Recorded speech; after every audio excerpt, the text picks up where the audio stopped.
La victoria es el acto humano de ganar o de ser derrotado. O sea, más bien de ganar o derrotar a un oponente, a un enemigo en una contienda, en una competición, en un juego o en un conflicto. No nos puede gustar ser competitivo, pero es una realidad. Es una realidad que no podemos abandonar en la vida, puesto que a menudo estamos envueltos en una competencia, aunque no estemos conscientes de ello. Pero si hablamos de contiendas, estaríamos hablando de conflictos. Y personalmente pienso que en un conflicto hay más perdedores que ganadores. Ejemplo, un conflicto en una sociedad. Pues en el estudio pasado nos dimos cuenta cuántos inocentes murieron por la diferencia que había entre padre e hijo.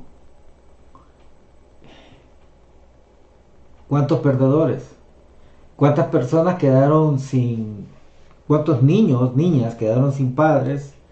¿Cuántas mujeres quedaron viudas? Y eso pasa en la actualidad. Generalmente los conflictos son de dos personas en particular, dos personas que tienen ideas antagónicas y se van muchos de encuentro, se van muchas personas de encuentro. Y eso mismo pasa en las organizaciones religiosas, ya que generalmente siempre en una organización religiosa, que no deja de ser una religión, una organización integrada por seres humanos, siempre hay conflictos, siempre hay diferencias, pero tal vez uno de los conflictos que más marca la palabra, que más marca el Señor como, podemos decir, como uno de los pecados más grandes en los cuales podemos caer, es en el hecho de dividir una iglesia, dividir una comunidad, levantarse en contra al siervo que Dios ha puesto en esa comunidad.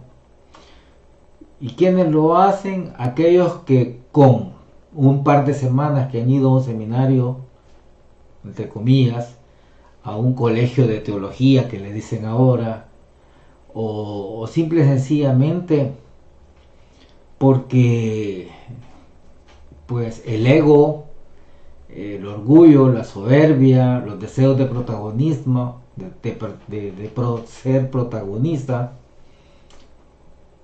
se nos olvida quiénes somos y dividimos una iglesia y lastimosamente, lastimosamente, vamos con el ímpetu de que Dios nos ha llevado a un lugar a pretender plantar una iglesia donde ya existe una comunidad de creyentes.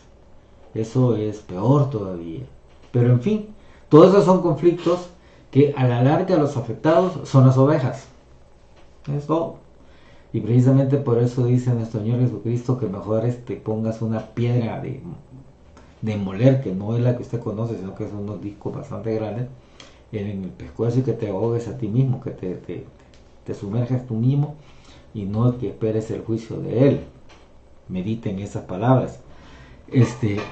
Pero también hay conflictos en la familia, hay conflictos en las parejas, hay conflictos que si usted no se pone a pensar, se está llevando de encuentro a sus hijos, se está llevando de encuentro al resto del grupo familiar, y que a la larga, así se lo digo, los afectados somos los que hemos participado del conflicto y con los daños colaterales en hijos, nietos, sobrinos que pasan la vergüenza. Que pasan la vergüenza de que sus padres se divorciaron, sus padres se vieron envueltos en una riña callejera por cuestiones absurdas, pero es tiempo que lo medite. Es tiempo que lo medite si es que en algún momento usted participó en algo de eso y que realmente medite a quiénes afectó. A quiénes afectó.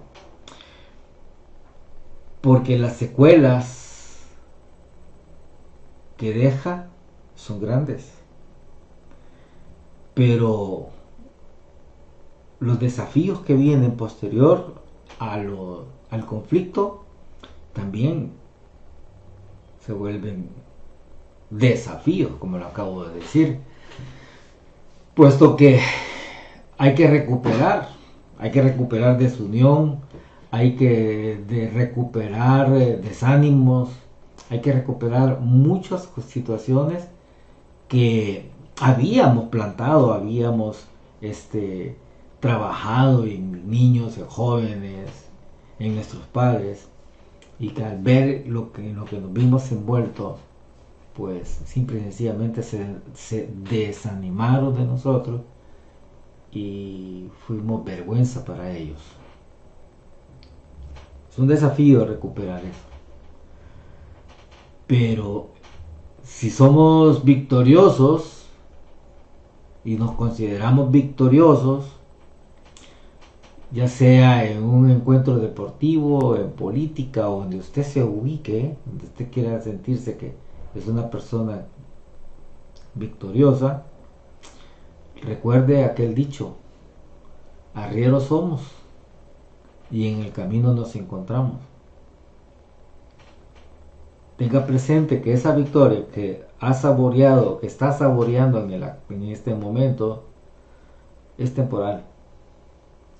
Es temporal. Si realmente somos observadores, podemos aprender mucho de la historia, podemos aprender mucho de los mentores bíblicos, podemos aprender mucho incluso de la experiencia social que usted ha tenido, y podemos ver a grandes hombres que en un momento determinado de victoria abusaron de ella, y con los años su condición cambió, como cambió la de Absalón, como cambió la condición de Simei, y simplemente se volvieron segadores de lo que habían sembrado. Hermano, eso es lo que esta jornada, el capítulo 19 de Segunda de Samuel, nos va a enseñar. Un tema muy importante, una reflexión muy importante: cuál debe de ser la actitud de un verdadero seguidor de Cristo luego, después de un conflicto. Porque lo dije al principio, todos en la vida, en el caminar de la vida, estamos o nos veremos envueltos en un conflicto, nos guste o no nos guste. Pero eso después de nuestra oración habitual. Padre, gracias, Señor, le damos porque esta jornada nos está permitiendo nuevamente, Señor, presentarnos, Padre, para estudiar su palabra. Permita, Señor, que nuestra exposición a ella, Señor, sea como un espejo en el que podamos ver nuestras debilidades de carácter, Señor, y que podamos ser transformados a través de su palabra, a través del ejemplo de sus mentores, Señor, a ser hombres totalmente diferentes, Señor. Hombres y mujeres guiados, Padre, y sometidos a su voluntad perfecta. Gracias, Señor, en el nombre de nuestro Señor Jesucristo. Amén y amén. Bien, ¿dónde estamos?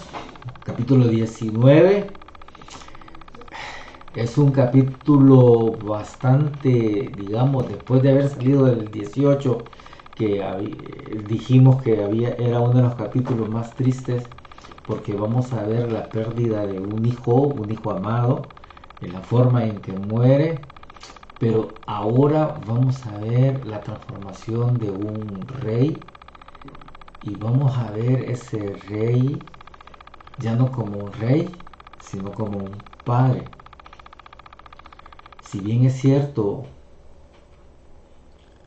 el ejército de David, o David, había logrado la victoria sobre la rebelión de su hijo Absalón, pero esa victoria para David tuvo más sabor a derrota que en sí de victoria, porque quieras o no, pues usted como padre, por muy rebelde que sea su hijo, es su hijo. Es simple, es su hijo. Y, y no va a querer en ningún momento perderlo, si realmente lo ama. David, cuando regresa a Jerusalén, se encuentra con un gran problema. Uno, la reacción de un pueblo ante su sentimiento. Y dos, la reacción de las tribus de Israel. Prácticamente Dios le pone en evidencia dónde está parado. Óigase bien, dónde está parado. En este capítulo usted se va a dar cuenta, y lo hemos venido hablando en otros capítulos, el hecho de que que se llama la formación de dos reinos que se van a concretizar allá al final del libro de la vida, perdón, al final de la vida de Salomón, ya era un hecho incluso antes de que David llegara al reino, llegara a ser rey. Ya había una división entre 10 tribus, que se le llama Israel, con Judá, particularmente con Judá. ¿Y por qué? Simple y sencillamente, pues, presumo que fue por el hecho de que Judá era el escogido por Dios,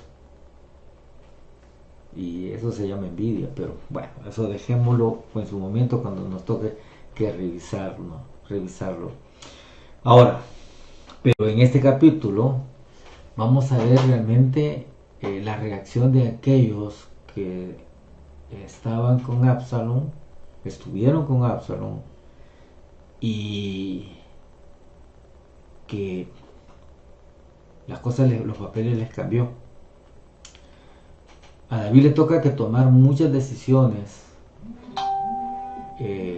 para lograr contrarrestar lo que se estaba gestando, la desunión del reino, la desunión del pueblo de Israel. Era una realidad, era algo que se estaba gestando, y que era urgente tomar decisiones sabias para, lejos de restar, sumar, no importando que solamente representara el 3% de la población. Pero ese 3% en 1.000.000 son muchas personas que a la larga van a ir tomando razón, sus argumentos, máxime si David no se cuida. Sus argumentos irán tomando validez, y si David no se cuida, todo se le va a derrumbar. Arrieros somos y en el camino andamos. Entremos a la lectura y veamos en el primer bloque. Vamos a ver en sí el sacrificio que hace David por el bien común. Leamos el capítulo número 19, los versos del 1 al 8, pero vamos a prestarle mucha atención a algunos en particular. Bien, pronto llegó a Joab la noticia de que el rey estaba llorando y haciendo duelo por Absalom. Ojo, ojo, se lo tengo subrayado, que porque es bien importante. A medida que el pueblo se enteraba del profundo dolor del rey por su hijo, la alegría por la victoria se fue tornando en profunda tristeza. Esos días, ese día todos regresaban sigilosamente a la ciudad como que si estuvieran avergonzados y hubieran desertado de la batalla. El rey se cubrió el rostro con las manos y seguía llorando. Oh Absalón, hijo mío, oh Absalón, hijo mío. Bueno, es un padre quejándose por su hijo, por el dolor de la muerte de su hijo, pero continuemos. Entonces Joab fue a la habitación del rey y le dijo: hoy salvamos su vida y la de sus hijos e hijas, sus esposas y concubinas. Sin embargo, al actuar de esa forma, nos hace sentir avergonzados de nosotros mismos. Parece que usted ama a los que lo odian y odia a los que lo aman. Todos hoy nos ha dejado muy en claro que sus comandantes y sus tropas no significan nada para usted. Pareciera que Absalom hubiera vivido y nosotros hubiéramos muerto, estaría contento. Ahora, bueno, aquí prácticamente le va a hacer un cambio, le va a pedir un cambio de actitud. Ahora salga y felicite a sus tropas, porque si no lo hace, le juro que el Señor, le juro por el Señor que si uno solo de ellos permaneciera aquí esta noche, entonces se quedará peor que antes.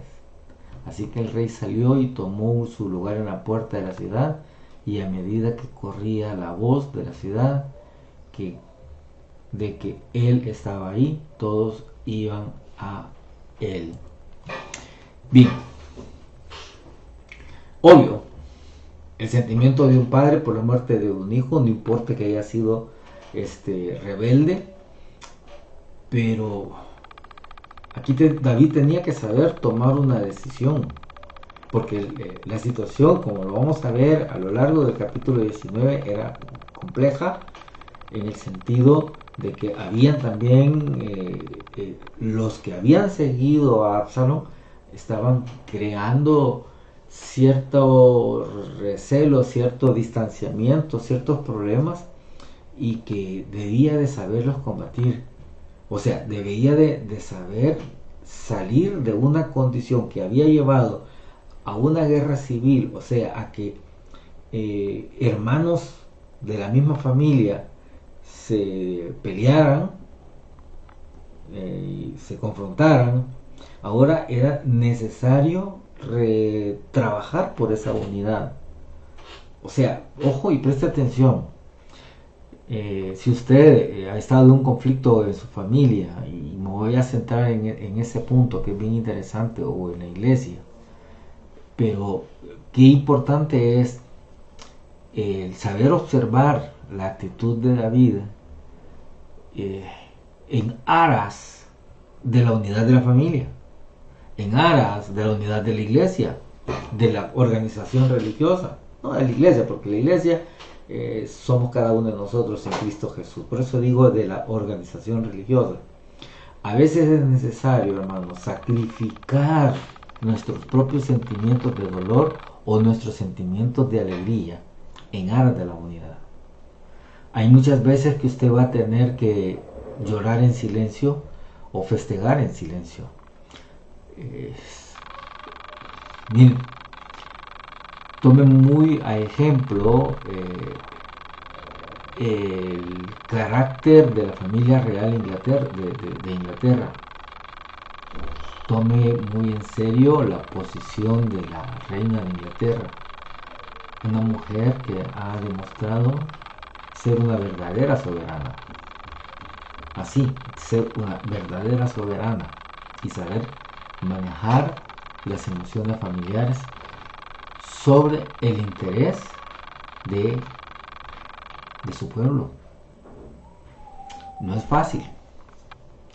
No es fácil anteponer lo personal por lo colectivo, pero es un llamado. Es un llamado en aras de la unidad de su familia, de su organización religiosa, o de su país, o de su grupo social. Es bien importante de que alguien sacrifique. Eso es bien importante. Continuamos leyendo y veamos ahora en los versos siguientes. Que vamos a seguir aprendiendo. Veamos y vamos a ir ya un poco concreto. Porque ¿qué vamos a buscar? ¿Cuál es el pensar del líder? ¿Cuál es el pensar de esa persona que está trabajando por la unidad de su familia? Y eso lo vamos a ver en el verso 12. ¿Qué es lo que estaba pasando? Veamos así. Así digamos, mientras tanto que los israelitas habían apoyado a Absalom, volvieron a sus casas y por todas las tribus de Israel había mucha discusión y disputa. La gente decía, el rey nos rescató de nuestros enemigos y nos salvó de los filisteos, pero Absalom nos echó del país. Pero ahora por Absalom lo echó del país. Ahora Absalom, a quienes ungimos para que nos gobernara, está muerto. ¿Por qué no pedirle a David que regrese y sea nuestro rey otra vez?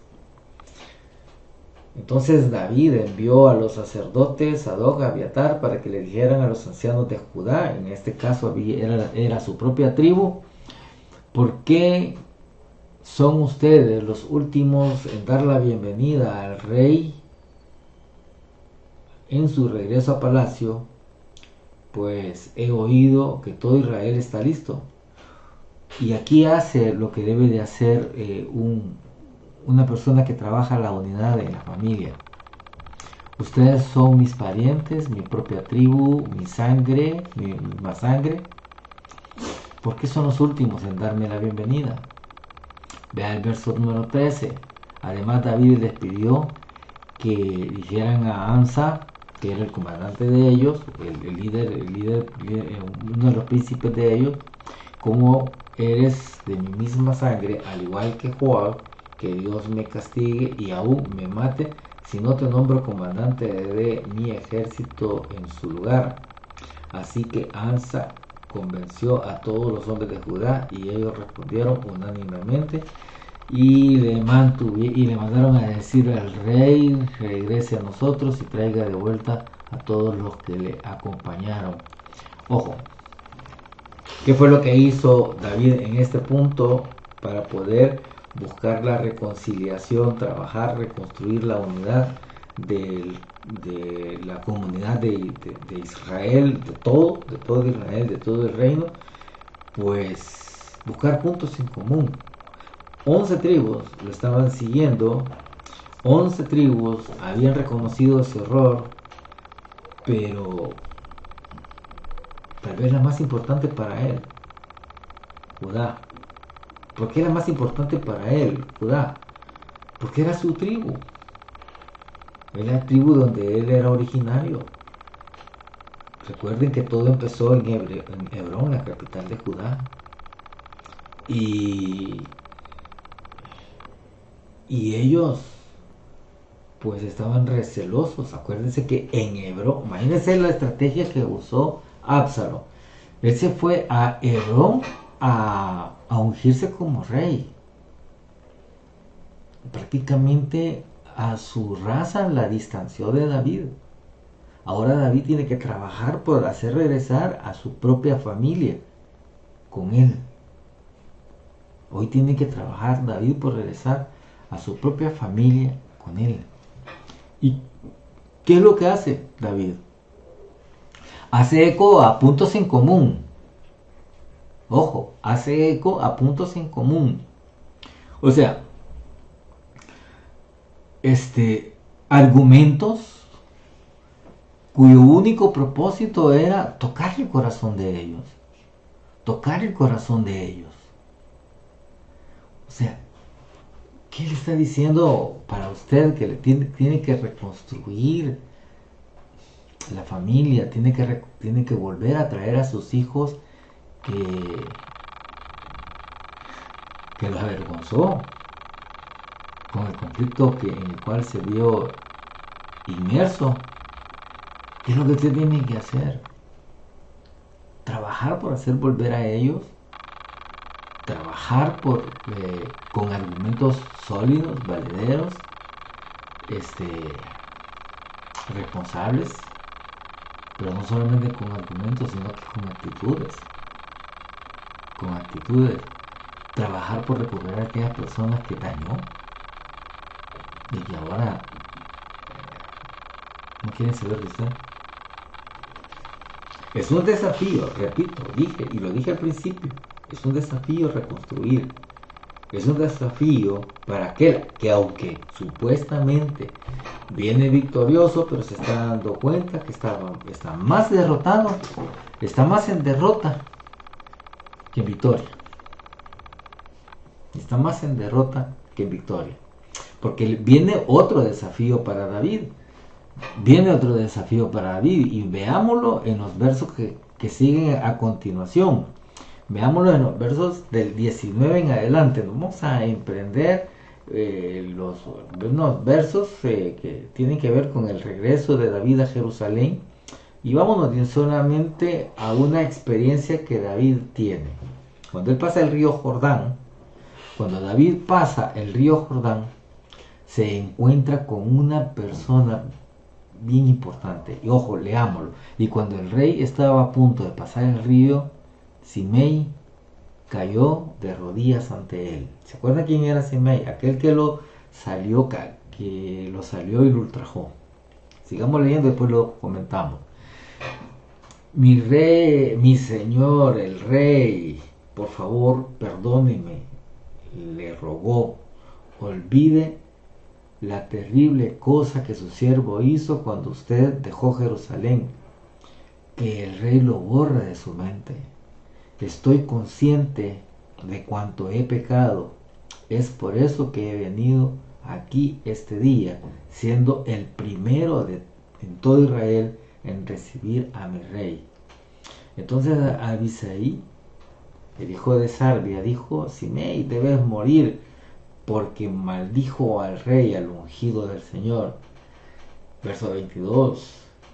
¿Quién les pidió su opinión a ustedes, hijos de Sarbia?, exclamó David.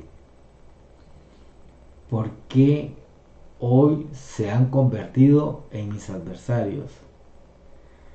Esto no es un día de ejecución, pues he vuelto a ser rey de Israel. Entonces, volviendo a Simei, le dijo, David le juró: sí, te perdono. Wow. ¿Cuál es el desafío que usted debe de tener hoy que ha salido del conflicto? Ahora que aparentemente usted está diciendo que las situaciones están entrando en curso. Ojo. Miren, aprendamos solamente de Simei. Simei había ofendido fuertemente a David, lo había maldecido. Es una de las cosas peores que pueden haber dentro de la palabra, maldecir a una persona. ¿Por qué lo hizo? Seguramente Simei había sido simpatizante o seguidor de Absalom, y que él sintió en ese momento de fracaso de David la oportunidad de exteriorizar lo que sentía realmente por David. Y se lo dijo, pues, claramente. ¿Qué es lo que hace Simei? Ante lo que hace Simei, tengamos muy en cuenta aquel proverbio que dice: los que encubren sus pecados no prosperarán, pero sí los que lo confiesan y los abandonan. ¿Qué es lo que hizo Simei? Uno, reconocer que le había regado, le había faltado el respeto al rey. simple y sencillamente. Se había regado y le había faltado el respeto al rey, y que ese irrespeto le iba a costar la vida, y que le podía costar la vida a él y a su familia. Y va y se lo reconoce. Y aparentemente le da palabras de arrepentimiento, aunque como lo vamos a ver más adelante, ya cuando estemos en el Primera de Reyes, en el capítulo 2, no fue tan así el arrepentimiento, puesto que Salomón tuvo que... bueno, lo vamos a ver en Primera de Reyes, capítulo 2, no lo adelantemos. Entonces, pero ¿cuál fue la actitud de David? Ojo, en aras de la unidad del pueblo, de su pueblo. Perdonar la ofensa, perdonar y prometerle que le iba a respetar la vida. O sea, el perdonar solamente decir, no es decir te perdono, sí, sé que me insultaste, sé lo que me dijiste, sino que un buen líder debe de ver para adelante y no para atrás. Un buen cristiano debe saber ver para adelante, porque recuerde que Dios en mí no mira para atrás, mira hacia adelante, no mira de a dónde me trajo, mira para dónde me pretende llevar. Y pienso que eso es lo que debemos de hacer. Es lo que hizo Jesucristo. ¿Y qué es lo que nos toca a nosotros? Ser imagen de Jesucristo. ¿Y en quién más? En aquellos que nos ofendieron, en aquellos que nos han dañado. Pienso que debe de saber olvidar. La palabra nos los está invitando repetidamente. Incluso esa oración ese modelo de oración que Jesús nos hizo, nos mostró, en esa línea que dice, perdónanos porque yo perdono. Así como yo perdono, sé que tú me perdonas.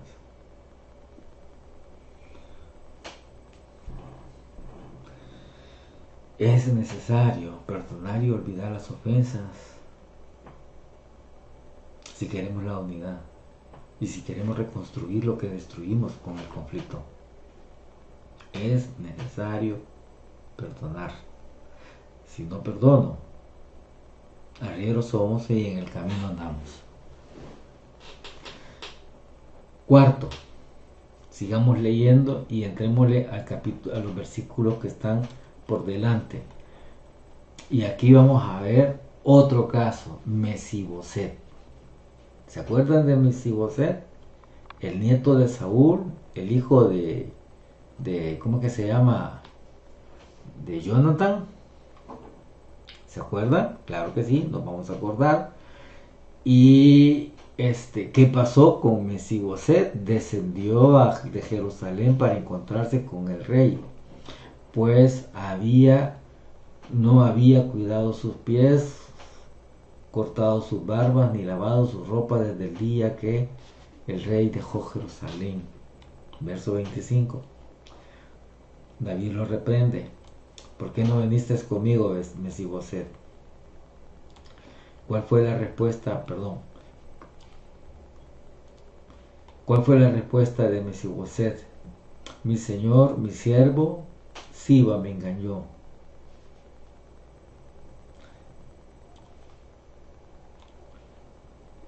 Ensilló mi burro, para que yo pueda ir con usted, pero él se fue solo. Siba me calumnió. Siba me calumnió. Ojo. Pero sé que mi Señor es como el ángel de Dios y que haga lo que mejor le parezca. Wow, y entonces viene David y reconoce el error que cometió y que le dije que se quedara con sus tierras, que quedara todo lo que era Mesiboset iba a ser reciba, pero veamos verso 29. Ya dije suficiente, respondió. Ya dijiste suficiente. He decidido que tú y Siba dividan sus tierras por partes iguales. David está aquí con este verso, nos está dando a entender de que él reconoce el error de haber tomado una decisión apresurada, una decisión sin haber tomado primero en cuenta el criterio de la otra parte. ¿Y cuál fue la respuesta de Mesiboset? Esta es la que a mí me llama la atención, que le dice Mesiboset: estoy tan satisfecho con que usted haya vuelto a salvo, mi señor.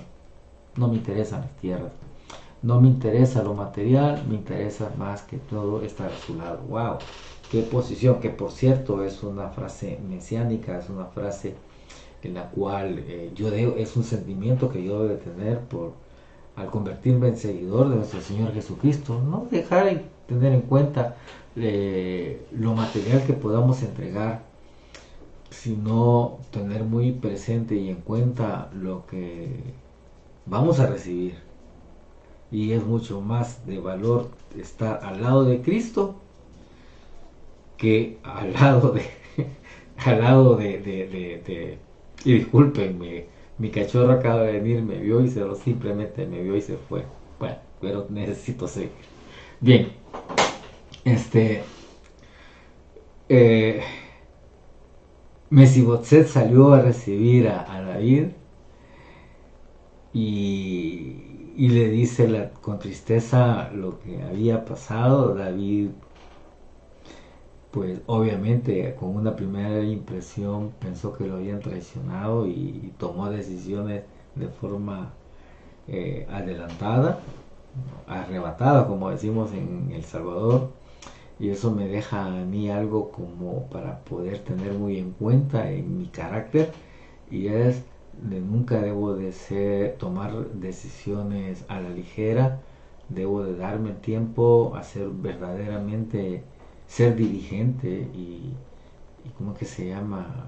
Y hacer una investigación de lo sucedido para dar sentencias, no dejarme ir de primas a primera, no convertirme en pseudo periodista, que después salen teniendo que corregir o simplemente quedarse callado o por orgullo. Pues, bueno, ustedes ya los conocen como son los periodistas. Bien, valore más. Si realmente quiero reconstruir la unidad del grupo, la unidad de mi familia, si verdaderamente quiero ser una persona que trabaje por la unidad, tenga más en cuenta las relaciones que lo material. Debo de tener más en cuenta las relaciones, la amistad, a mi hijo, a mi hija, mis padres, a mis hermanos o mis amigos, que las posesiones. Eso es temporal. Eso es altamente temporal. Bien, vamos al último punto y vemos los versículos. Y digo el último punto porque los últimos versos que vienen por delante, para terminar el capítulo, lo vamos a unir en el siguiente estudio porque están relacionados con porque los problemas para David no terminan aquí con esta situación de Absalón, continúa. Hubo una revuelta de su hijo, ahora va a haber una revuelta de un príncipe que se llama Seba, pero eso eso ya corresponde al capítulo 20 de la narrativa de Segunda de Samuel. Pero ahora vamos a ver a otra persona en la cual David tiene que saber reconocer y de la cual nosotros podemos aprender muchas cosas. Aquí me estoy refiriendo, ¿se acuerdan de Barzilai? ¿Se acuerdan de Barzilai? Aquel hombre que cuando David iba huyendo, lo apoyó, le salió, le dio alimentos y una serie de situaciones. Wow, ojo, leamos versículos del 31 en adelante, 31 al 33. Barzilai de Galaad había descendido de Rogelín para consolar al rey, para escoltar al rey a cruzar el Jordán. Era muy anciano, tenía 80 años de edad y muy rico. Fue quien le proveyó alimentos para el rey durante el tiempo que pasó en Mahaín. Cruza el río Jordán conmigo y quédate a vivir en Jerusalén, le dijo el rey a Basai. Ojo, ahí me haré cargo yo personalmente de ti. Bueno, yo creo que este verso es suficiente para que usted y yo meditemos en cómo debo de ser mi actitud en el trabajo de la reedificación de la unidad, de lo destruido por el conflicto. Mire, sepamos ser agradecidos con aquellos que en los momentos difíciles no nos dejaron. Sepa ser agradecido. Personalmente le digo, yo he experimentado eso. Hay familias que luego, después de mi condición, mi experiencia, siempre están y guardan un gran aprecio por mí, y yo creo que es mayor el aprecio mío hacia ellos que de ellos hacia mí. Bueno, no sé, yo pienso que van a decir que no, nosotros lo queremos más, pastor. No, sí, es cierto, ustedes me quieren más a mí, pero yo creo que es igual, pero también de igual manera debo de saber mostrar ese agradecimiento. Usted debe de saber mostrar ese agradecimiento. Es la pieza clave de la reconciliación. Uno, no se le olvide ser perdonador con aquellos que nos ofendieron, pero también ser agradecidos con aquellos que no nos abandonaron. Después de un conflicto quedan cicatrices. La herida puede hacer que dejó de sangrar, pero la cicatriz está ahí y eso nunca se va a borrar. Pero el desafío por trabajar en una reconciliación, en una reconstruir lo que se desunió, es posible lograrlo si usted y yo tenemos a Cristo en nuestro corazón. Si usted y yo realmente seguimos la voluntad de Dios, la voluntad soberana del Eterno, es posible. Es posible. No van a llegar las cosas a las mismas aguas. Puede ser que sean mejores. Todo va a depender de lo que usted y yo sacrifiquemos. No será fácil, pero téngalo presente que Cristo está con usted. Tengámoslo presente que el Espíritu Santo está con nosotros, dándonos fortaleza, guiándonos, ¿verdad? Y su ayuda estará siempre presente. Pero sí téngalo presente también. Y con esto quiero cerrar el día de ahora. Los problemas para David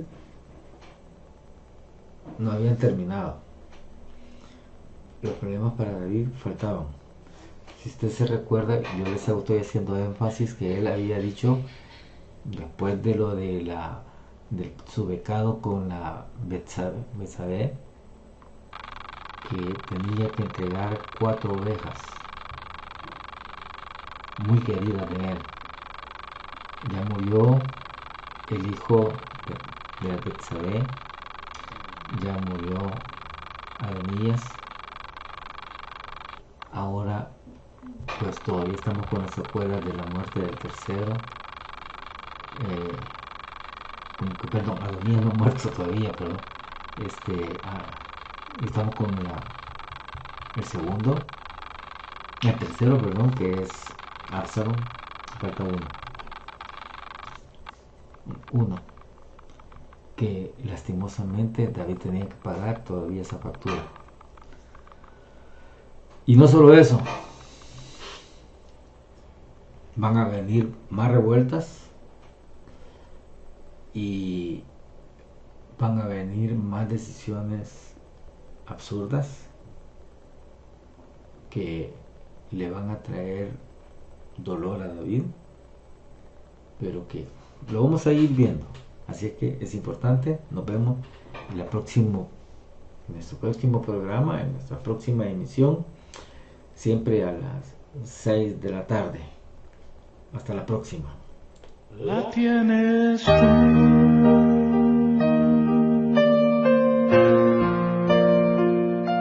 La tienes